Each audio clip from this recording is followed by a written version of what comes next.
Welcome back, Internet, to to another edition of Newton Daily News Sports Chat. Alongside Mike Hockett, I'm Shane Lucas. We were off for a week last week. Had a personnel change for a little bit. Somebody out of town, but we are back this week. Busy week. Mixed out between last week and this week. Started out talking about Newton football, picking up their first win of the year. Sure. I'll just head on right into that one. Yeah, it was homecoming for them. It was a real big win for them. Obviously, their first three games pretty just not good at all. To those first three games, the offense wasn't moving the ball at all. Friday night, the passing game really picked up. Tyler Wood completed 21-31 passes. I mean, that's, as a sophomore, it's completing 66%. He really showed some growth there, and just showing some confidence in the offense. They picked up the win 28-27. They blocked an extra point. That was essentially the difference in the game. They held on for the victory. It was a real big one for them, especially with another big game coming up this Friday. And then you saw a good game, a rivalry game here in Jasper County, PCM CMB. Just what did you think of that game? Yeah, very good game. My long, illustrious sports writing career, I'd say that's one of the best, if not the best, games I've seen. I went into it thinking it was going to be a total shootout, back and forth scoring all game long. Of course, after the first quarter, it's scoreless. That's why I do what I do. After that, teams picked up a little bit. 7-7 looked like it was going to be going into halftime. CMB forces a fumble, converts it 14-7. Then the second half was just, every play, every minute felt like, the last 5 minutes of the fourth quarter. A real back and forth. PCM kind of pulled away, but CMB had a 63-yard bomb with about a couple minutes left. Made it interesting at the end, but PCM held off. But the crowds were great. Good sportsmanship by both teams. Just good action on the field. So, overall, really good night for Jasper County football, I thought. Just anything you can say about Nate Vanderwall and Ethan Kane, that connection they had? Yeah, I should mention Ethan Kane. Yeah, 3 touchdowns for him. He also blocked a field goal that kind of swung the whole momentum of the game. CMB was going to be going up by, I believe, 10 with this field goal if they would have made it. Ethan Kane blocked it. CMB scored on PCM, scored on that next possession. So, Ethan Kane offensively and kind of on special teams. And, Nate Vanderwall was real good, real composed. He's still sitting at second in the state in passing yards right now. So, definitely having himself a good senior season. Moving on to this week. Just yesterday, you had some cross-country action here in town. Yeah, Newton Cross Country, they hosted their only home meet of the season, the Cardinal Invitational, and both teams did really good. The boys took second after taking sixth last year, so that just shows again the improvement that they've had in just 1 year's time. And the girls took third out of, I believe it was 7 teams, so good showings for both squads. Freshman Grace Cohen, she just keeps doing what she does. She picked up another win. That was out of their 7 girls meets this season. She's won 6 of them, so she just keeps going. And then for the boys, Christian Laubate, he took second for the boys. So individually and as a team, both squads did really good out there. It was just, for the first time, it was a perfect weather for them to run. It was right low 60s. Just they couldn't have asked for better running conditions. Definitely starting to feel like fall now. Oh yeah.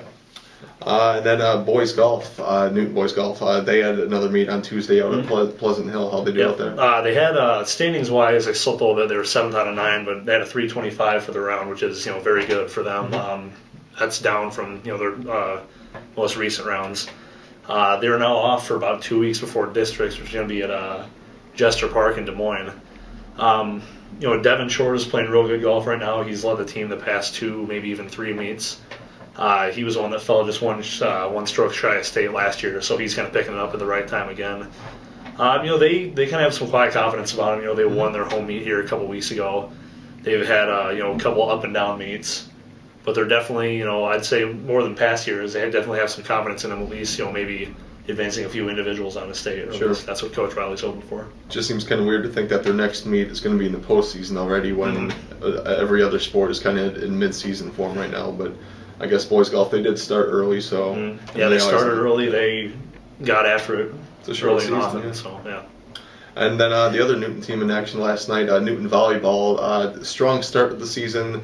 They've dropped their past 4. Just what do you think is going on with those guys? I couldn't tell you, and Coach Kim Florkey couldn't tell me either. That's she walked out to talk to me after the match last night. She said, "Well, this is getting old," and it's kind of hard to tell because, like you said, they had such a strong start. ever since conference season rolled around, they kind of hit a slide here. So, they'll be doing some tournaments here. I think their next 3 dates on their schedule are all tournaments. So this weekend they're going to be at Nevada, I think, playing some smaller schools, maybe give them a chance to, regain some confidence, pick up some wins for the rest of the conference schedule. But yeah, it's, a lot of them, they're in the games as well. I guess Knoxville last night pulled away a little bit in the second, third games, but usually they're losing 23, 25, somewhere in that range. They're all close wins. So I just kind of have to wait and see on that one. Other volleyball action last night, PCM, CMB, they played each other. PCM picked up a 3-1 victory. That was a match where both teams have been kind of struggling this season. Both needed a win, and PCM got it. They won 3-1. And then Colfax Mingo was also at home, and their rough season kind of continues. They were swept by North Polk, and they're 0-12 on the season now, so still looking for that elusive first victory. And then moving on to Friday, just these football games coming up on Friday. You're going to be at Linville-Selly. They're 2-2 on the season. They've gone back alternative wins and losses, but obviously a real talented team. Just anything you can say about their upcoming game against? I want to say Southeast Warren. Neither of us have been able to see the Hawks. I'm looking forward to seeing them on Friday. Like you said, they bring back, just about everybody from last year. Started the season ranked number 1 by a couple publications. They're just now getting into district play, which I think is where they're going to be able to kind of stretch things out a little bit. They'll be playing Southeast Warren, who Colfax Mingo actually beat earlier in the year. They are still winless on the season, I believe. Linville-Selly, especially the past couple weeks, looks like they've picked up their ground game. Bailey Sampson averaging more than 100 yards a game. I think he had 220 against BGM on Friday, so yeah. So yeah, picking up there. On paper, it looks like a pretty winnable game for him. I guess you never know what'll happen, but it'll be good to see them for the first time this year. And you talked about it a little bit earlier. Newton's got another big game this Friday. Last week they beat South Tama, who was undefeated going into this week. This week, an even bigger test at Grinnell. Grinnell, they're ranked number 5 in the state right now by the AP.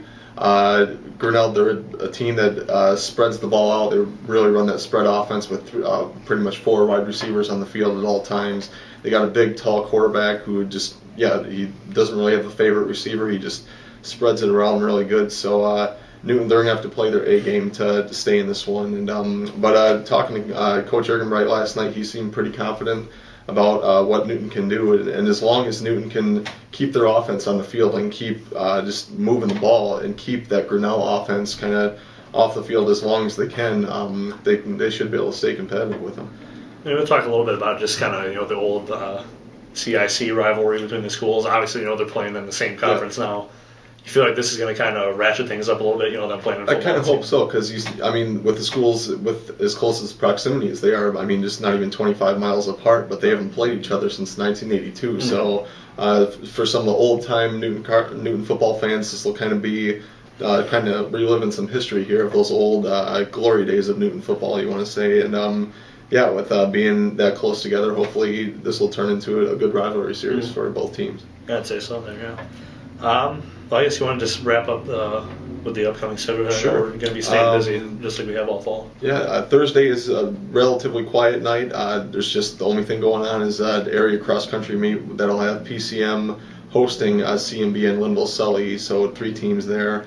Friday, obviously a big football Friday night, and Newton's the only team on the road. PCM is hosting Interstate 35. That's a homecoming game, and CMB also has homecoming, hosting Nevada. And then Colfax Mingo hosts Ogden, so that'll be a big Friday night here in Jasper County. And then Saturday we have a few teams in action. The NCMP Aqua Girls, they're at West Des Moines Valley, big invite for them. And then Newton PCM Volleyball, they're at Nevada tournament Saturday. And then that takes care of the weekend. And then looking forward to Monday, CMB, we got cross country CMB's at Nevada. Then volleyball actions, CMB's at Van Meter, and Linville-Selly hosts Belle Plaine. And then just wrapping up with Tuesday, we got more cross-country action. Newton, PCM, and Linville-Selly will be at Knoxville. That'll be a big meet for just Jasper County runners. And then swimming is up again. The Aqua Girls are at Marshalltown. They'll kind of get a taste of what it'll be like for the state meet there. That's in Marshalltown at the Y there. And then in volleyball, a lot of volleyball action. We got PCM at North Polk, CMB at Sadell, Colfax Mingo at South Hamilton, and Linville Sully is at HLV. And that pretty much brings us up to, yeah, that does it for the schedule. Mm-hmm. Yeah, like you said, staying busy like we have so far this fall. Any other thoughts to wrap it up? Not really. Just it'll be real interesting to see Newton football, how they can, coming off a victory, if they can keep that confidence going, and then just all these home games for football Friday night will be a big night for us. Yeah, there should be big games for everyone. So that'll wrap it up here. If we don't see you maybe Thursday at the cross country meet, probably see you either out at Sully or over the football game for Newton. Sure. Well, thanks for joining us as always, and we will see you later.